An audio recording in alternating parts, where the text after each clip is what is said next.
அனைவருக்கும் என் அன்பான வணக்கம். நான் உங்க ஹீலர் மணிமேகலை பேசுறேன். லைக், சப்ஸ்கிரைப், வாழ்த்துக்கள் மற்றும் கருத்துக்கள் தெரிவித்த என்னுடைய ஃப்ளவர் ஃபேமிலிக்கும் உங்களுடைய அன்புக்கும் ஆதரவுக்கும் என்னுடைய மனமார்ந்த நன்றிகள். லாஸ்ட் வீடியோல ஹனி சைக்கிள் பாஸ்ட் அப்படின்றத பத்தி பார்த்தோம். இன்னைக்கு நம்ம பார்க்க போற ஃப்ளவர் ரெமடி வால்நட். இது ரொம்ப இம்பார்ட்டன்டான ஃப்ளவர் ரெமடின்னு சொல்லலாம். இது நம்ம டே டு டே ஆக்டிவிட்டிஸ்ல நமக்கு தேவையான ஒரு ரெமடின்னு கூட சொல்லலாம். ஏன்னா வால்நட் அப்படிங்கிறது என்னன்னா, நம்மளோட பழக்கத்தை ஒரு விஷயம் மாத்திக்க முடியல, ஒரு பழக்கத்தை விட முடியல அப்படின்றவங்களுக்கு எமோஷனலி கனெக்ட் ஆகி அந்த மனநிலை பாதிக்கப்படுறவங்களுக்கு இந்த ஃப்ளவர் தெரப்பி நம்ம எடுக்கலாம். எல்லா ஃப்ளவர்லயுமே நீங்க பார்க்கக்கூடிய ஒரு விஷயம் என்னன்னா, அந்த ஃப்ளவர் வந்து நம்ம லைஃப்ல எவ்வளவு பாசிட்டிவா கொடுக்குது, எவ்வளவு நெகட்டிவா கொடுக்குது அப்படின்றத நீங்க அனலைஸ் பண்ணிட்டே வாங்க. அது பார்க்கும்போது பாசிட்டிவா இருக்கும்போது நம்ம லைஃப் சக்சஸ் நோக்கி போயிட்டு இருக்கோம். அதே நெகட்டிவ்ல இருக்கும்போது நம்ம ஃபெயிலியரை டிராவல் பண்ற மாதிரி இருக்கும். இப்ப இதுக்கான ஃப்ளவர் வந்து நீங்க இந்த ஃப்ளவர் எடுக்கலாமா வேண்டாமா அப்படின்றத நீங்களே டிசைட் பண்ணிக்கலாம். அதே மாதிரி எதுல நம்ம அதிகமா இருக்கிறோம், பாசிட்டிவா நோட் பண்ணிக்கோங்க, நெகட்டிவ்மே நோட் பண்ணிக்கோங்க.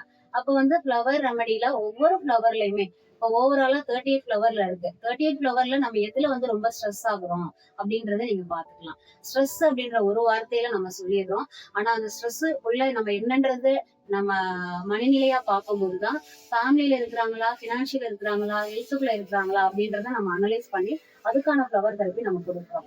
ஸோ அதே மாதிரி வால்நட் அப்படிங்கும்போது நம்ம எல்லாத்தோடையுமே இதுல கனெக்ட் பண்ணி வர ஒரு வால்நட் ஃப்ளவர் ரெமடி தான் இது.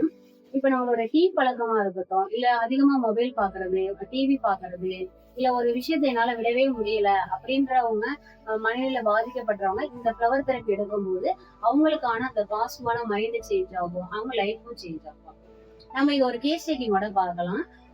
என்கிட்ட வந்த ஒரு கிளைண்ட்ஸ் வந்து ஒரு குடிப்பழக்கம், அந்த பழக்கத்துல இருந்து அவங்களால விட முடியல. அழகா தெளிவா வர்றாங்க அந்த கிளைண்ட்.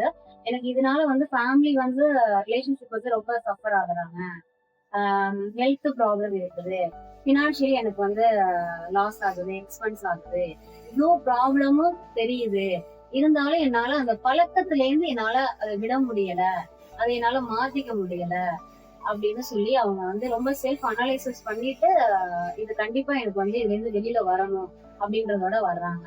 அவங்க வரும்போது அவங்களுக்கான அந்த ஃப்ளவர் தெரப்பி கொடுக்கும்போது அந்த பாசிட்டிவான ஃபர்ஸ்ட் மைண்ட் வந்து சேஞ்ச் ஆகும். அந்த ஒரு புரிதல் கிடைக்கும். நம்ம பூ வந்து எவ்வளவு ஒரு சாஃப்டோ அதே மாதிரிதான் நம்மளோட மனசு. அது ரொம்ப ரொம்ப வந்து சாஃப்டா கிராஜுவலா அப்படியே சேஞ்ச் ஆயிட்டே வரும் இந்த ஃப்ளவர் தெரப்பி எடுக்கும்போது. இதோட அந்த மைண்ட் பாசிட்டிவான சேஞ்சஸ் எப்படி இருக்கும்னா, என்ன கம்ப்ளைண்டா வேணாலும் இருக்கட்டும், பட் இந்த ஃப்ளவர் தெரப்பி எடுத்த பிறகு அவங்க சொல்றது என்னன்னா, ஒரு ரிலாக்ஸா இருக்கு, நல்லா இருக்கு, கிராஜுவலா அப்படியே சேஞ்ச் ஆகுறத அப்படியே பாசிட்டிவா பார்த்துட்டே வரலாம். அந்த மாதிரி சேஞ்சஸ் வந்து நம்ம ஃப்ளவர் தெரப்பி நமக்கு சப்போர்ட் பண்ணலாம். மனசு பத்தியான ஒரு கவிதை. மாற்றம் ஒரு சோதனை அல்ல, அது ஒரு வாழ்வின் தொடக்கம். மாற்றம் ஒரு சோதனை அல்ல, அது வாழ்வின் தொடக்கம். வாழ்க்கை மாறும்போது நாமும் மாற கற்றுக்கொள்ள வேண்டும். மனசை பத்திரமா பார்த்துக்கோங்க. நன்றி. மீண்டும் சந்திப்போம். உங்க ஹீலர் மணிமேகலை.